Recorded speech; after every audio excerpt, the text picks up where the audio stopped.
Tuassona oli nei. Lo ulotoia Jeesu.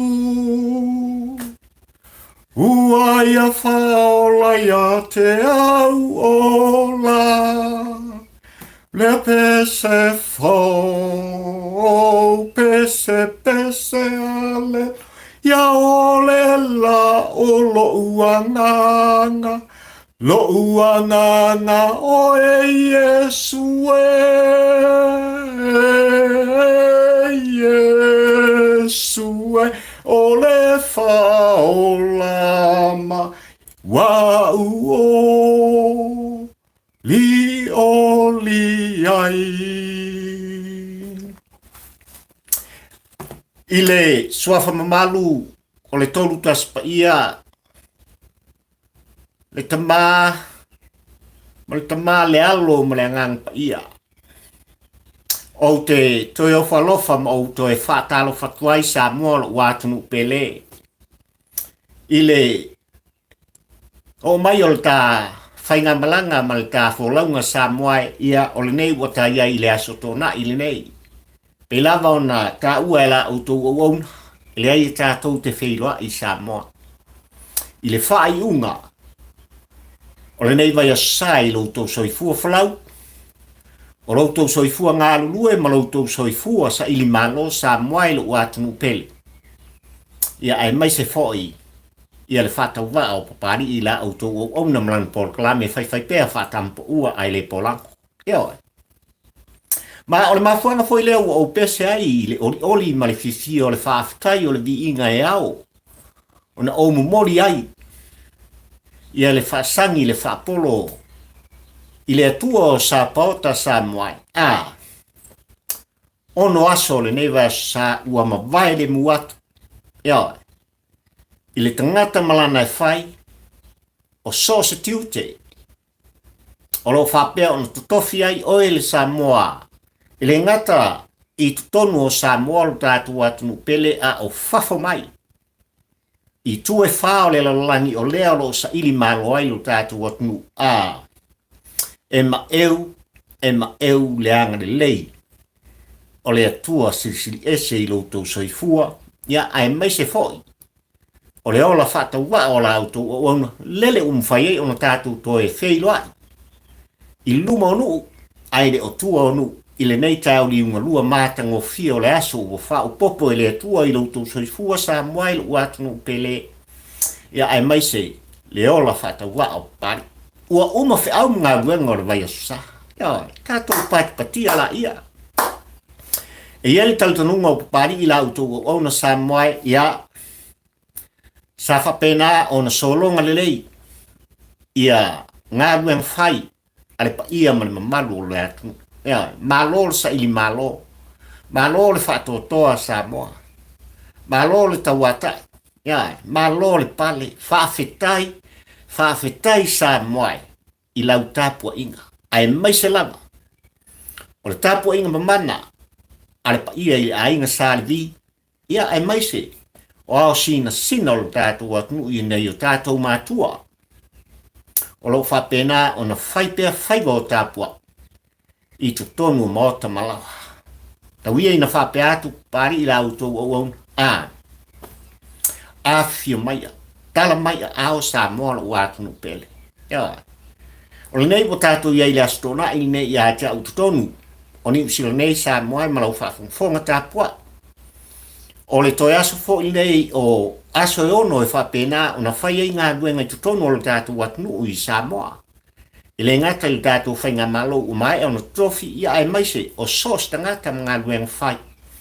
I le ngata i tono nuu mafio a ia a o ngā luenga tu maoti ai maise ngā luenga i tutonu o le tātou malo. Whape fo i tutonu au satalia maise atunu o le lalani o lo whapea o na astusa ma leina tusa. Ia ma le tātou pol palame. Ia, te vanga nā lava ia le atu melete. Ia, le atunu tele o Amerika i li tō tele o le pa ia mani mamaru o Samoa o lo whapea o na papa awai ma larata iai ia o lo tau muni mai pea ia tūlanga o aso malaina o le soifuanga nei ia i so se mea u whapena o na fili le tangata ma tō fia le atua. E whapena on sa ili malo ai le sa moa i le lalangi nei. Ia, o mai oi. O mai oi sa moa lo watu pele. Pela wana o ta ua sa moa i tele o tātou Paul Clam. Se o kako whai mea karikari e. Ia oi. O lau puto tino na pari i lau tō o na i tele o taipi. E le ngata i lau tō whaafonga mai a o i la tō e whapena. O na mafuta mai matala no mai i a pari i nei la au tō o o le wha manatu nei a pari e ave i so stangata. Ia oi. Tātou whai mea tali e. O le ata, o le vaila aunu me le tasi lea i soi whanga o so stangata i lo lava tai tununga. Ia oi. I le ngata ina maua i le whaasiringa malosi, i le tino ma le mawhauwhau, ai siri, le soi fua whaare anganga o so stangata. Ia, mera sa moai, mahalol kari e, mahalole ata, whaafitai o tō whonga mo tō wholinga la le lei. Wala tō tino le al tātou Paul Clam, e uilawa na o au lea tō te sila mai ai le tātou maftanga, i la o tō mai moanga sa moai, ai ua manino le lei, i le fatu ma le loto papari, se makaukia le la le lei o tangata sa moa. Ma foi sa. O wa foi sa moai o lang sua. Ia. O lang sua e ala, i la ngona, whaalia i tātou Paul Clam sa moai e ma eu le lofo le tua whaafetai. Whaafetai le ngana o tō whaalia. Se o le upu tau tino sa moai a le aisenga ngana. Ua le ai oe maul sa moa. Ai whaafetai lo watu no pele. Ia, whaafetai. E le ngata i lea ua o iloa tūlanga o le matanga o fie. O le laufafonga fia oe sa moa lo watu no pele. Se mafua ia te outou nei o lo mai mo pele tātou Paul Clam ia papali. Ma le tampa ua ai le polako. I lea vai sa, ma lea vai sa. Ma fuisa. Oka se to tele. Ia, e fai tau wafe mafe o tau sa moai. O le vi inga lea ma le whaafitai i lea tua. I lea aso, ma lea aso, o se kone ma minute o i tū la, o lo uola whatau waa. O te talo ai i le tua sa moai ma o walanga i le tua o sa pota. Ia i ai le wha manuianga. I lunga o si o atunu mo on tangata. Hoi, o sa moa. Ia, mea lea sa moa le atunu pele o le fia. O le ata. O le laufonga fia. O le vai lau siri ngā le koviki le o lo vese ngeni sa o i fuanga ma lau. Kosol ka fala. Ia, langa ora stona i e tele Paul Clam fuang fai.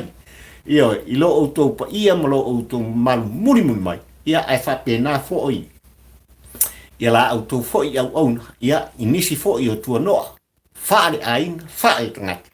Ia, o lele ua tulanga ia. Ia, e mai al tātou Paul Clam ia auna mafutale iai. Ia, manisi fo i o tau ainga ma ainga. Ia, Samuel wa e sila fila e ile autu o le launga whatampo ua ai le polango e pe ona autu i natu. Ema eu. Ema eu le matamata papali i le nei aso i tūlanga e pe ona iei le whainga malo e tofi Samuel whatu tua i le tua Samuel utasi ai maise. Lana fionga le tamaitai pāli mia mua o Samoa male Pasifika. E a fionga i saon whapito i atua fia me Naomi mta afa. I o lato malanga atu. Ia, i le motu tele o salafai, male i tu malo o whale alupo. So le, se ua fofola al ka peka mumu. Ia, se o geofo.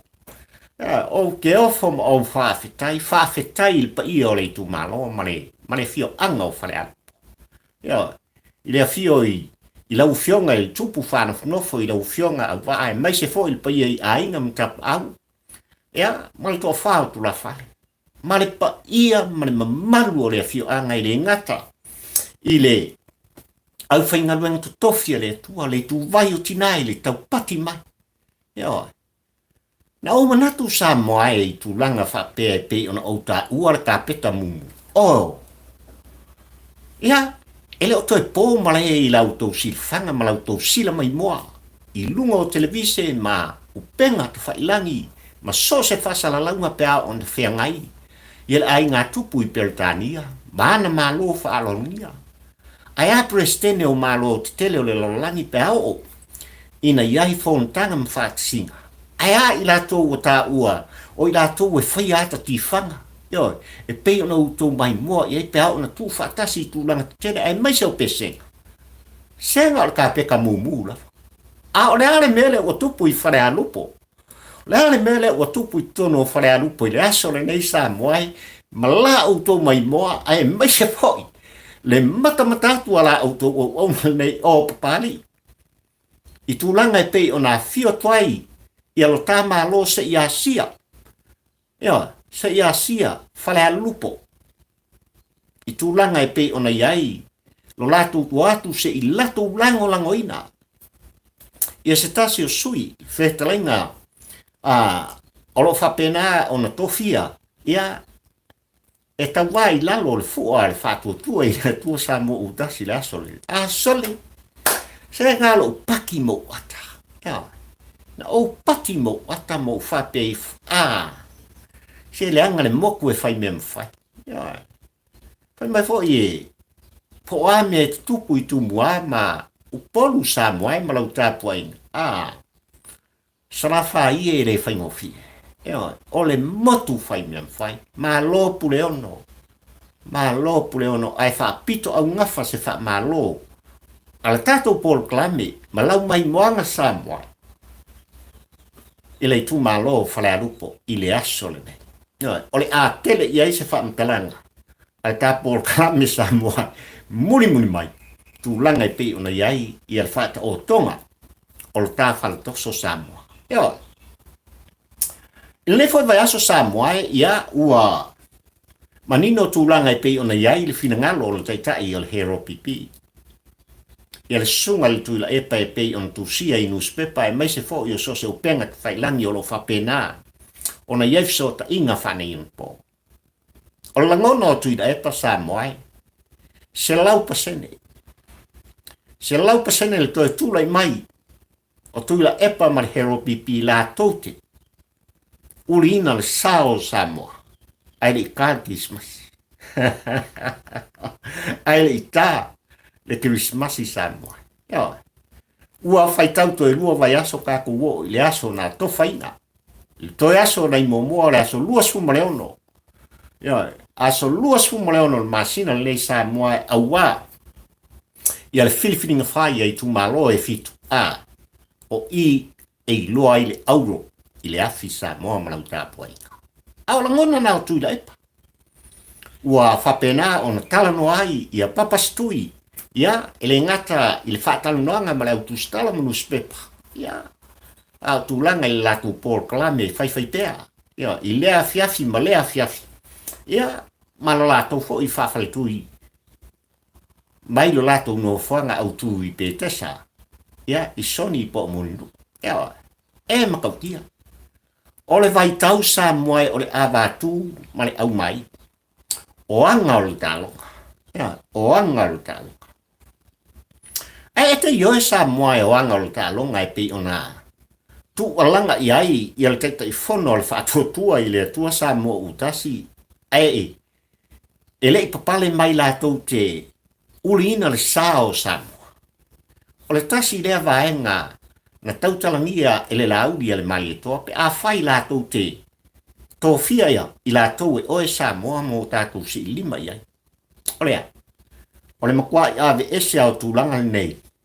O le avatu man au mai i mea whapolokiki pāl pala, ele elea, mātanga, ma leanga o lo whaia i tonu o Samoa. Ia, o lea lawa, o lo o mapuna mai.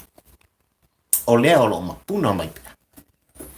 Ele ngata o la ngona tau whaiwhai wa le ngata i atu la epa le teitai. O le hero pipi.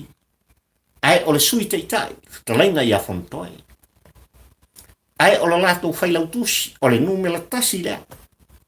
o upu fai o le ngana le anga e o lava le upu e tau tala mai ai ia le fai lau tusi o le hero pipi sa moai se o keofo pe a fai o se ngana lea se fai pule ua filifilia e se tu malo e ngana iai ia le fitalainga ia le ala i pule rimoni ai afi ia ele ngata e pa o vale ua o se su me palo tangi o na langona i tele o taimi malfa longo le tapo kalame samo aole avatu male au mai o le tau fa leanga ia o le tau fa leanga o le tau fa se e makaukia pe lawa no fatu sa moai e se lo fifia o te tau muli i tulanga e pe ona iai upu fai o le ta whainga malo ai o le tulanga lea ua mai tawina e tampo ua ai le polango malau tapo inga sa moai i le lu ngala lo langona ia ua le ngata i le ngana e whapena o na whao sofiai ia le tangata e langolango atu i le tinga ma tui o le loto ia o upu lato te whaolo atau inai ia le tapua inga Samoa lo lato tamu fai pea e whaane nefu le matango fie o le saufa inga Samoa lengo Samoa o le aina e tasi ua so ngafa o tatou tangata ai ale mele kupune le ale mele tupu nei i upu fai o malo ma le ngasu lea o lo tamu fai mai pe iai tuila epa ma le vai e makaukia Samoa e makaukia wo lo fo ila ngona o rimoni Samoa ma lau whafungfonga i poan po i tulanga o tupe ala tunu o lo whape ona whaongaina i le whatuatua i le tua Samoa utas ia o tupe sa whapena ona whaputuina ele hero pipi se opu ngei o se upu ele whapea e tau nei mai le o se ngana fo i al tatu polkalan ai o tulanga ia Samoa ma lau whafungfonga tapua ua manino ai le mata o le vai le tilo a pali i malan polkala me whatampo ua ai le pola o matenga wa iai maali penga i to tonu o le whawhalitui ale hero pipi Samoa ua tau tino le taitai fono le whatutua i le tua Samoa utasi e sunga i le lauli ale mali e toa o le afo fola le fala ai e sila mio Samoa i le au lo saitu tonu o le tawhainga malo saitu tonu o le malo ma o lo iai nisi o lo ngalu e pea i to tonu o le malo la tou safa pena ona eli lo lato le lei lo lato ta mau ainga i to tonu o le malo Samoa o tupe ai o tupea o Samoa mapari la o to o na le talwa le anga o ta o tangata Samoa o ta e ona ma ua tau tino la le la uli le malito o le afu fola le fa mai le ai masesio i la to wia o le ale ta ua e a afia uma i tu langa i pe on sauni iai ia le sunga i le lauli le malito le a ia fa malama la mai nai Samoa i lau tapu ina pe lava ngau pese Samoa i le tulanga lea ile matautia o le elinga o le sa fai tangata nei tutonu o whapena ona ave iai i o tātou whātua ina ave iai o tātou whātua tuanga ave iai o tātou talitonunga o ni taita i alo whamoni e tūlai mai e taita ia Samoa mō Samoa ai wāre mele utupu o le au ngāle o le taua o upu o le au ngāle o le avātū ma le au mai Samoa lea la e sila Samoa ma au matamata i le matautia ma le ano noa ma le ano noa i o le au alope safa pena ona e li puai i tūlanga i e pe ona iei ka whinga ma mai mo mori e le nganga o le wha malo ma le wha aftai i le susunga i tai fono o le wha tua i le tua Samoa utasi lana fionga i le li Minsta o whātu anga ma whainga whaiva e susunga le laudi ale mali toa o le toa. I le toa e whapena o na whamatala mai matau mai. Leanga e whapena tūlanga o ni malo le lei Samoa e au o na toe o mai e li poti mai. Ia tūlanga o le whaonga ina o le tamau a ina o le tātunu ia te oe le Samoa, ia te oe le toi ina ma le lo mtua. E le ngata i pule ono i sala whai, o aina le tai ma le wa au fonti ai mai se o tūmua. Ia, ai mai se oe le Samoa lo esa in malo i whafo mai o Samoa maule ne. E au o na tātou malama le le. I tūlanga i pe o na whaonga ina ia tupe o le tātunu. Ia. Ia foi lau tau tino, ia le taitai fono o le whātutua i le tua Samoa utasi i tūlanga o le a whāta oto ai sa i lilinga msuenga. Ina ia whapena Samoa e on toi la langa i lunga. Ia tūlanga o tusi ma wha maunga. Al tātunu a mata mai lava i le tsunami. I le lua afe malifa. Whaafetai i le tua pe a whai o tūlanga ia. Langa i le tiki Samoa. O miliona ma miliona. No. O miliona ma miliona. Mea ia sa tātou tala noa i le tele o taimi o le tātou māwhitaka. Ea, tautia. Ea ma tautia. Ma wa iai le talitonunga o le tātou Paul Kalame Samoa e malau whaafonga anga. A whai o tautino le vēspo, whaafetai. Ua matala whai to ai pe o na tui iai. Ea, ia le tā Paul Kalame matu alanga. Ai mai se fo. O le to tele, o nisi o tamali. Ia, o lo whapena o na mātou lenga tutusa Samoa i tūlanga i pe o na whai e le whaiva. O mawhauwhau, i le awatu o so tātou langona. O sau tau fina ngalo. E pe o na iei le tātou Paul Kalame. O tau langona mo tau fina ngalo Samoa. Le whaleo e pai. O lea o te whaleo. Ia, o lea o te whaleo. O tau langona. Langona mawhatia o oele Samoa. Ewa, tulanga nai pe ona iei le neveasa i le tele male anonga. Ewa, a whai sa mo tātou te tala noa i le balele. Ewa, ua manino tulanga o le balele. O lo whapena o na tūtū pēra le tātou balele. Sa au mai i le whainga malo atu i la epa ma le vaeka. Le hero pipi. A o lea o lo tūtū pē i Brisbane i Australia. Ewa, o le al tūlanga i pe ona iai le whaalinga le tā whainga malo i le balele. O lo o whai sa i linga i tūlanga mo le saunga le mu. O le whemalanga o le pa ia man malu o Samoa. Ia. E whoringa mai e le ititi le ngasu lai o lo o tau mwhai. Ma le ano noa. O isi tūlanga. O lo o tau mwhai pe iai. Ia le fionga i le minister. Ia mai la tau o lo o ngafa tau di maina. Ia le tūlanga o le walele o Samoa. Alan me wala ingo o ia le whamtalanga pai. Samoa a whai e te ioe mai talitonu ma e toe sila i le tā mawhtanga i le asolua. Ma le astofi. Io, sa au tā ua tūlanga o le walele. Ma le whaana nau pēa o le sa abea ma minister. Le a fionga i alau tafi. I le walele ua kakauanga o mai, ua te tauana o mai. I so se whaaftaua inga Samoa i le talitonunga o le tā Paul Kalame. E ai le whaamumianga i tua mai i a te oe o lo whaia le sota inga, ma so se whaaftaua inga. O milionga ma milionga.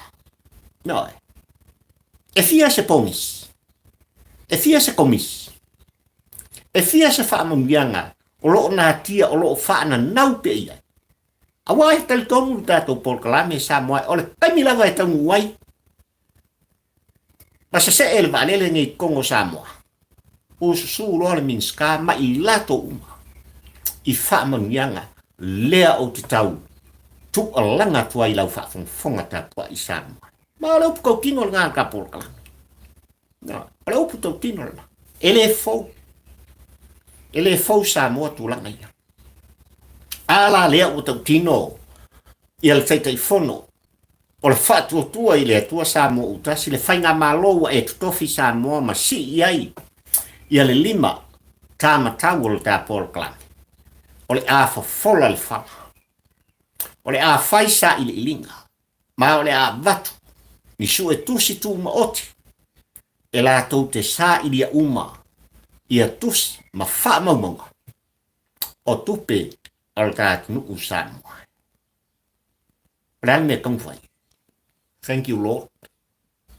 We just say thanks. Thank you, Lord. Yeah. Leanga e au on tātu malamalama. Yeah. E au on tātu malamalama. I tū langa e pei ona iai. Ia le awa tū o lou anga lelei, o lou afu malini, o lou afu pa uu.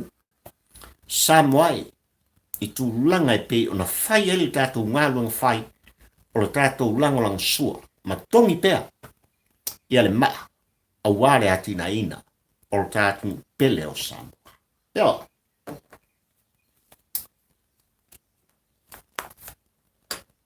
Ole ka peta mumu.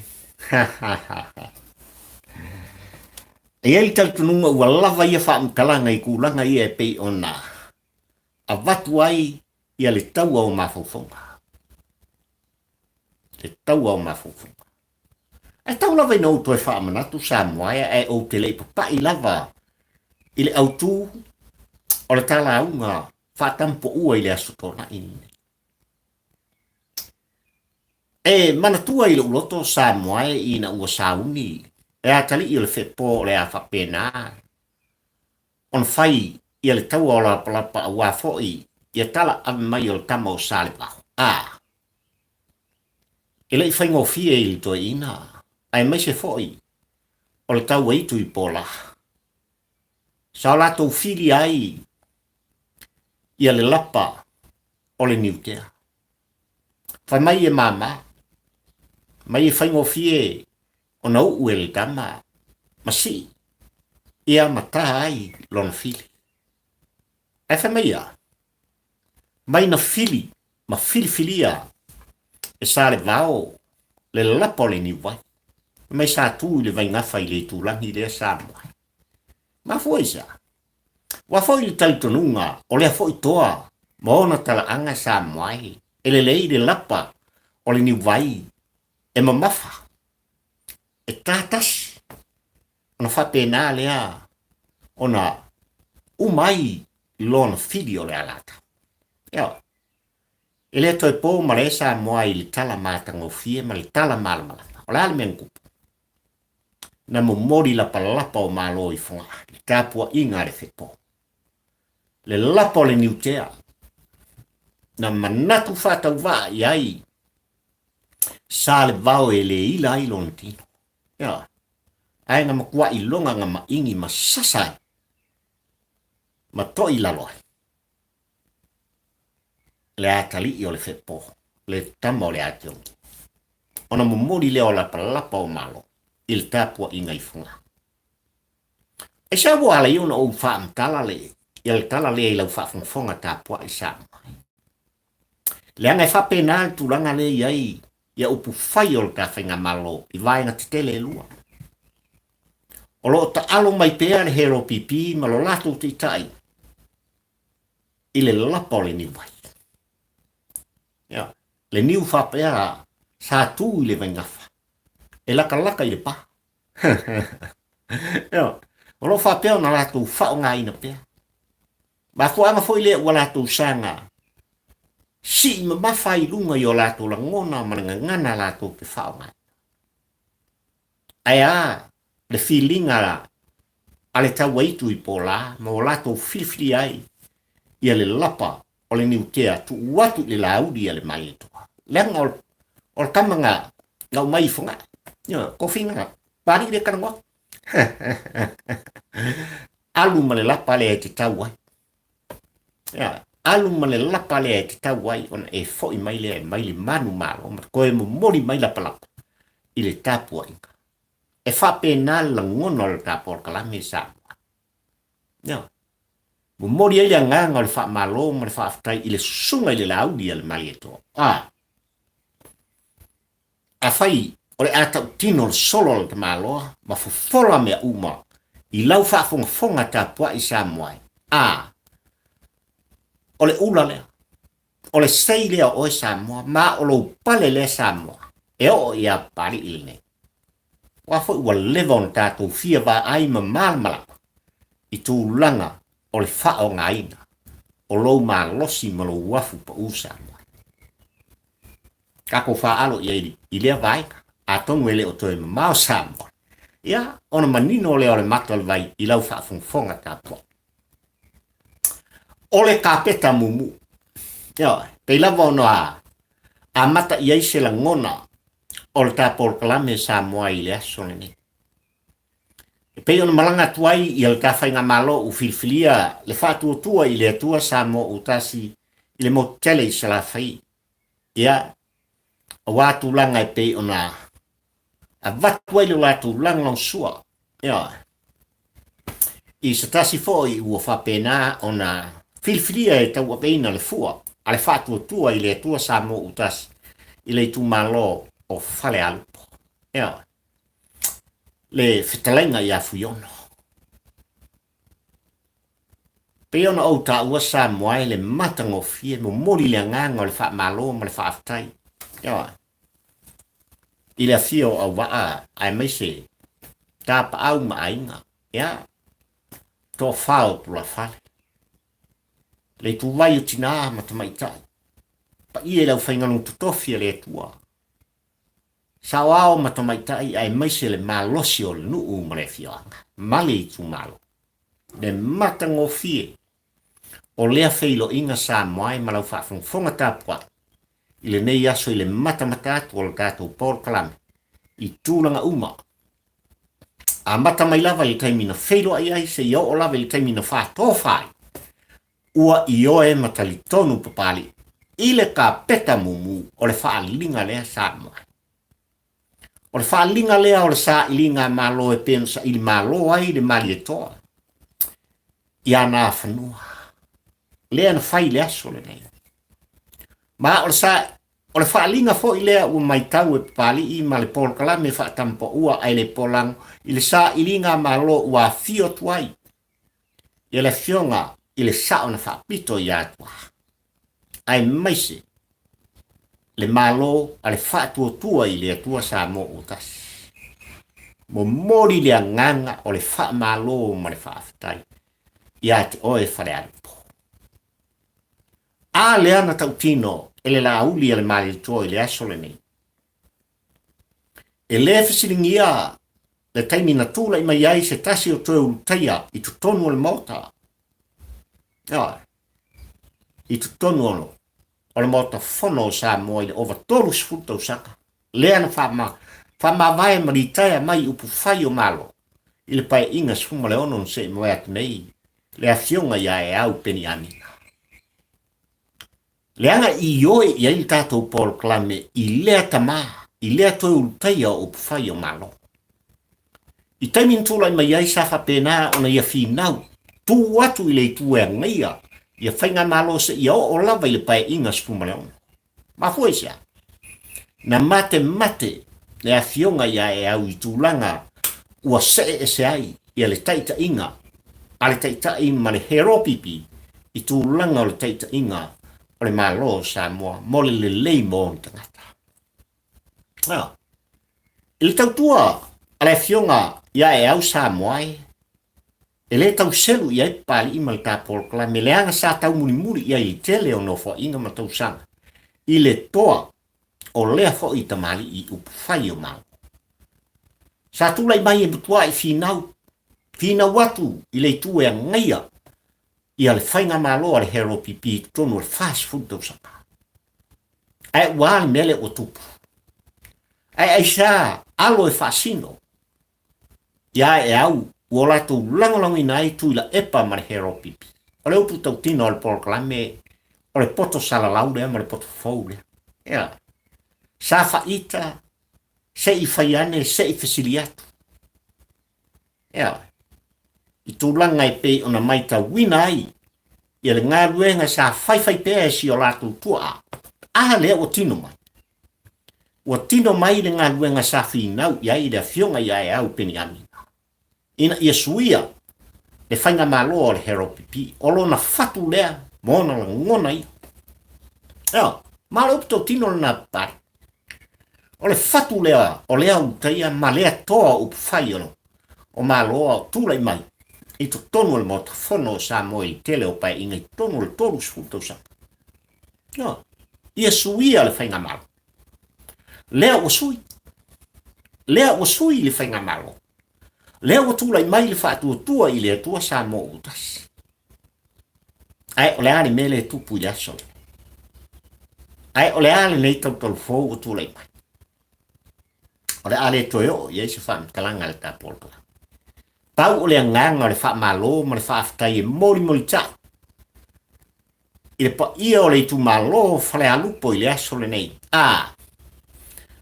E le fisilingia e papali i mal polkala me wha tampa ua ai le polango. Loutou se lau pasene, o le langolango ina, o le wheta lenga i afu iono. E tūla i mai. E a vea mafonga o le tu malo, i to tonu, o le pae ingas fu mal fitu nei ua tāko ia. Ma o le upu tau tino le nā le tā polkalame sa moai. E mori mori ai le nganga o le whaaftai ma le wha malo, i le nei aso, ma le mai mo atu o le atu, ma le matamata atu. A le tātou polkalame, i tūlanga uma sa wha pēnā o nā ngā iai. Ia fuafuang whai e le whainga malo e tutofi sa moai. Whare agu poe, lo unu ue. Po fia lava o le ke lopele nei olo e sa ili malo ai e ai tau malele ai pe o papali o maia. O maia tātou fuli le maale nei mo tele. O maia se o tātou lima whaatasi e tātou te fuli le maa ua tele. Wha moe i le atua. E nā te wha mino ia. Ia tu langa o le maa. A wā. Le ola sa o loto. O lo tā nuu mo le taitu malo ai maise o whanau la noa. Ave la au tō tu musu. Ave la au tō tu alanga. A whai ua salalau i le lalolangi mea ua whai ai whale alupo i le aso le nei. Ele tawilo. Ele tawilo o tō tu e sila sa moa i tūlanga o le tūlai mai. O le tamaitai o nā whenua. Ele tawilo. Pālo tō tino le apapari. Ma le tāpōl kalame i lau whawhongwhonga tāpua. Ia, ele tawilo. E lef siningia. Ia tūlanga sa whapena o na tūlai mai ai. Ia nā whanua i lona vai tau. Ma suru wha i ai. Ia le sunga le mali toa msa ili malo i ai. I tūlanga i pei ona i ai le so ma le aso le nei Samoa. Lea ua iai le atua. O wha vai ai. Oe le Samoa mau le Samoa mo le tātu. Beautiful. What a beautiful. Yeah. Samoa le watu pele. Yeah. Tūlanga nai pei ona i ai. Ia le whai unga le nei vai aso. A wha fong mai i o le tātu i tū malo i whale alupo ai mai se foi. O le tāmatangi i ari pata. A ana lua. Sanga nga wha. Sanga nga lua. O i tū malo i ua uma. Na toi o atu i ai.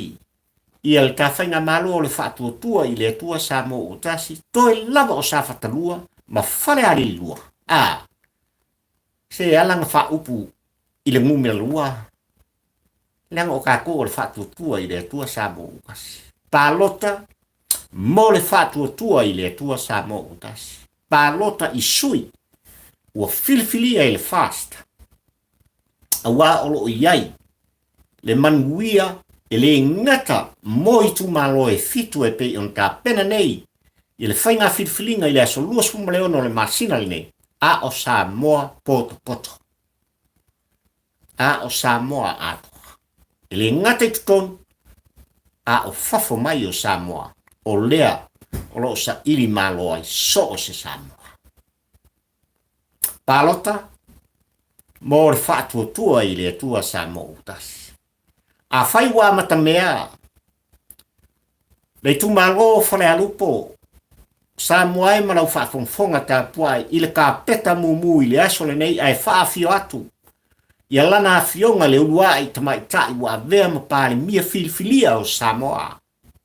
le sao na whapito i atua le a fionga i a fia mena au mi ta afa mun u lua ai sia tātou te le sauni ai e fofola seisi ka peta mumu a mata mai lava li tā matangi sei pa ia whareanu i le aso lua se fulfitu pea uma le whainga pālota i le aso lua se fumbole o le masina ma fuesa e leo se matenga ai o le tu mumusu wa o mai ia papali i balana pol kalame fa tampo ua ai le polang ua swipi le fa tua i le tua Samoa utasi yo swipi fiku mau ki ngoa wala laki nampa mo oile Samoa ya ma pari in le italo yo ya Samoa lo watu pele olta por kalamelna ile fai unga le nei va sa ila auto folanga ma la usa valinga ya tau ina fa pe atu la auto ona san moi ma la fa fonga tapua ile nei tu la ma le tau ni ngolu le ka mafta ya kai tai tama pea le tua o sa pota ile auto soifua ma le tatu wol fa u fale malanga o le Samoa ya ile sa pati ma le aspa ia o le tua o mua mai ya am ia auto lo fa pena on te tala pea ia fight to o malu ta pua o le tua i so se nu so se fio anga ma so se tu malo ma so se atu o lo fa pena on ma tala pea fight to o malu pa ia to te fale to te fa fonga ma ta pua ia i le tua malong fina ai wala va ia si o fale o ma le afiafe pito i luma o le fale o pali ia o te talo ai i le tua i le anga le lei fai pea moa ia tau ina ia lo fangia i le tua ia i lau fai nganu tutofi le tua i so se fata fai taulanga ia mana la auto upu ia mana le upu fola le tua e mana baina